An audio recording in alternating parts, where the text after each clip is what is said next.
Bonjour et bienvenue sur Atech. Aujourd'hui, nous allons vous raconter une histoire aussi mystérieuse que captivante. Celle du navire fantôme de l'océan Indien. Un récit où le danger et l'inconnu se sont croisés de manière spectaculaire. Ce matin-là, l'océan semblait presque figé. Le vent était à peine perceptible, comme s'il retenait son souffle. Au loin, seul le murmure d'un moteur venait troubler la tranquillité d'une aube grisâtre. Les vagues, calmes et timides, caressaient la surface de l'eau comme si elles tentaient de protéger un secret. Et sur cette mer, étrangement paisible, avançait un cargo sans nom. Sa silhouette massive fendait les flots, lentement, sans escorte. Il paraissait seul et surtout terriblement vulnérable. Mais ce jour-là, cette apparente routine allait basculer. Sans prévenir, une attaque de pirates allait venir briser le silence. Furtive, violente, inattendue. Quel était vraiment ce navire ? Pourquoi a-t-il été pris pour cible ? Et surtout, quel secret transportait-il pour déclencher une opération aussi risquée ? Installez-vous confortablement et accrochez-vous bien car nous allons plonger ensemble au cœur d'une mission maritime classée confidentielle. Ce que vous allez voir va vous tenir en haleine jusqu'à la dernière seconde. Ils l'ont repéré à l'aube, une silhouette à la dérive, apparemment sans défense. Juste ce qu'il faut aux pirates pour un raid éclair et une rançon juteuse. Le scénario est parfait. À bord de leur skiff à moteur, une poignée d'hommes armés de vieux AK-47 s'approchent avec une confiance que seul le succès passé peut inspirer. Leur méthode est rodée, presque ritualisée. Foncer, effrayer l'équipage, prendre le contrôle, puis négocier le prix de la liberté. Mais cette fois, le jeu change. Les dés sont pipés. Ce qu'ils prennent pour une cible facile est en réalité un piège diabolique, l'un des meilleurs pièges navals jamais tendus par l'US Navy. Ce navire, c'est l'USS James E. Williams, DDG 95. Non pas un simple cargo, mais un destroyer furtif de classe Harley Burke. Une bête d'acier de 154 mètres de long, déployée pour une mission cruciale de lutte contre la piraterie. Imaginez, capable de frapper à plus de 1000 km avec ses missiles Tomahawk, doté d'un canon naval de 127 mm crachant l'enfer. De brouilleurs électroniques à la pointe de la technologie et de l'incroyable système de combat Aegis. C'est un véritable monstre technologique, une forteresse flottante, mais qui, ce jour-là, joue à la perfection le rôle d'un navire marchand sans histoire. Ce camouflage, cette illusion d'optique maritime, n'est pas le fruit du hasard. C'est une stratégie militaire finement élaborée, baptisée silhouette tactique. Tout est pensé dans les moindres détails pour tromper l'ennemi. L'allure lente et désintéressée. L'émission radar réduite à son minimum, le rendant presque invisible au système de détection rudimentaire des pirates.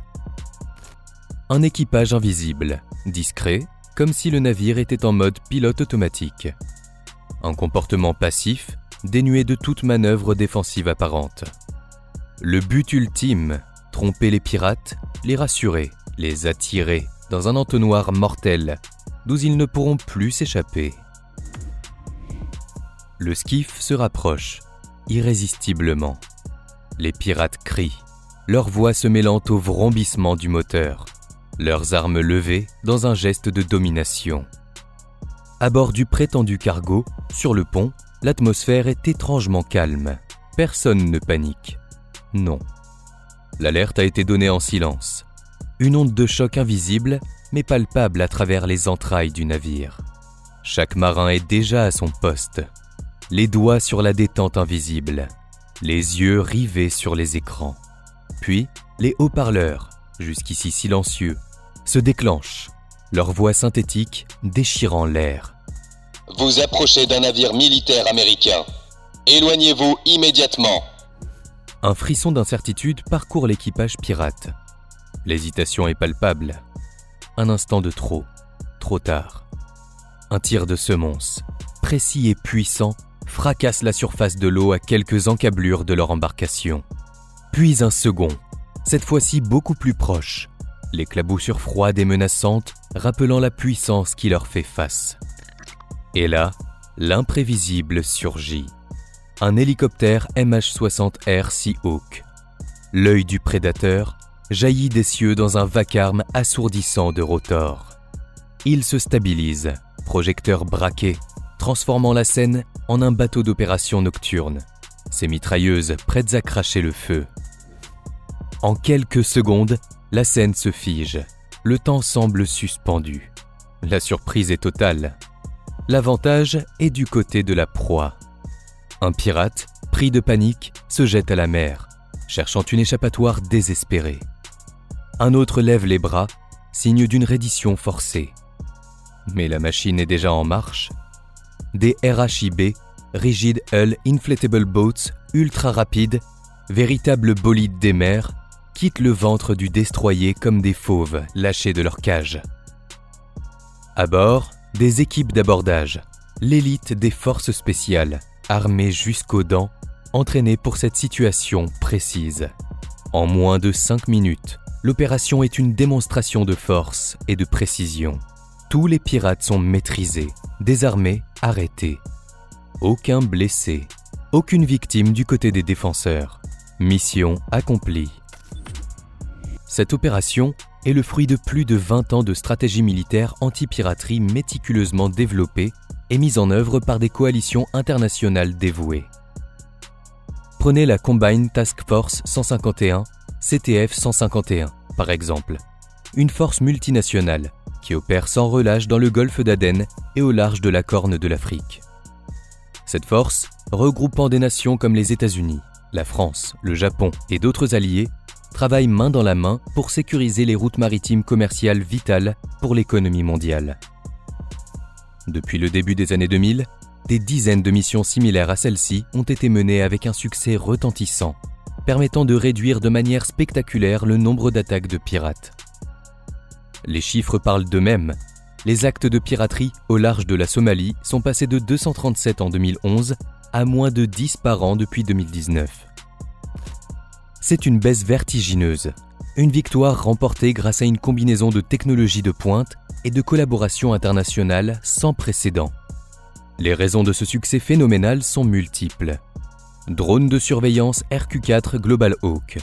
Ces géants déserts, équipés de capteurs avancés, peuvent survoler d'immenses zones maritimes, repérant la moindre activité suspecte bien avant qu'elle ne devienne une menace. Satellites d'observation en temps réel. Des yeux invisibles dans le ciel qui fournissent des images et des données en direct, permettant une surveillance constante des zones à risque. Radars longue portée. Des systèmes de détection capables de voir des navires à des centaines de kilomètres, offrant un temps de réaction crucial. Entraînement intensif des équipages. Des simulations réalistes et des exercices constants qui préparent les marins à toutes les éventualités, transformant chaque navire en une forteresse vivante.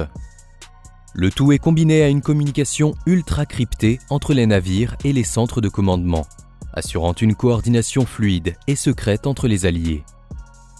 C'est une guerre de l'ombre, menée avec une précision chirurgicale.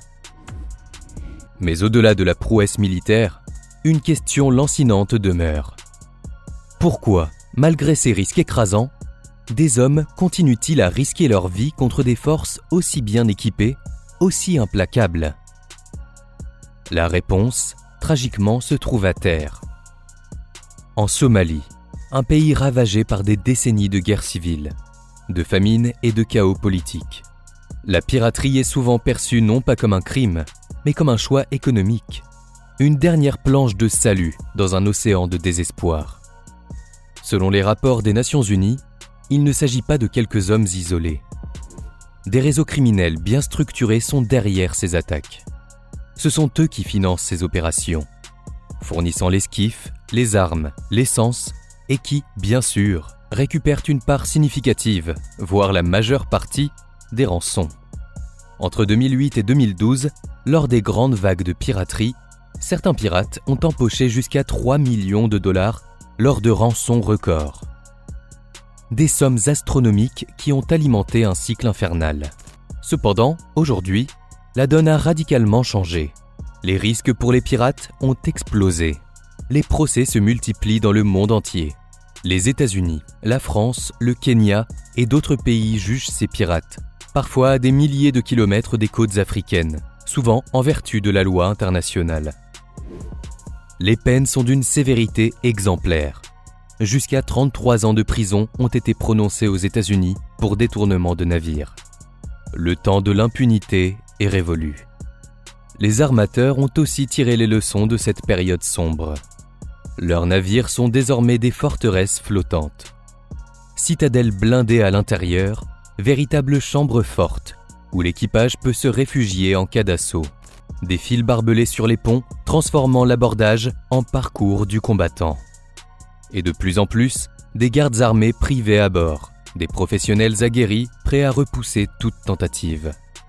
Dorénavant, un nombre croissant de navires sont capables non seulement de résister à une attaque, mais aussi de la repousser avant même que les pirates ne posent le pied sur le pont. L'océan n'est plus le terrain de jeu facile qu'il a pu être. Ce jour-là, au large des côtes africaines, les pirates n'ont pas pris un tanker sans défense. Ils ont foncé droit vers un navire de guerre camouflé, un prédateur silencieux, entraîné spécifiquement pour ce type de confrontation. Une opération parfaitement exécutée, digne des meilleurs scénarios d'action, capturée par les caméras embarquées du navire et de l'hélicoptère, puis diffusée dans le monde entier comme un avertissement clair et net. C'était un rappel brutal que désormais, même un navire qui semble sans escorte peut cacher une force redoutable, et qu'en mer, l'apparence est souvent trompeuse. Rien n'est jamais ce qu'il semble. L'océan est un jeu d'échecs permanent, une partie sans fin où chaque mouvement est calculé. Et parfois, le pion, aveuglé par l'apparente faiblesse de sa cible, croit capturer une pièce sans défense, avant de découvrir, dans un éclair d'acier et de détermination, qu'il vient d'attaquer le roi.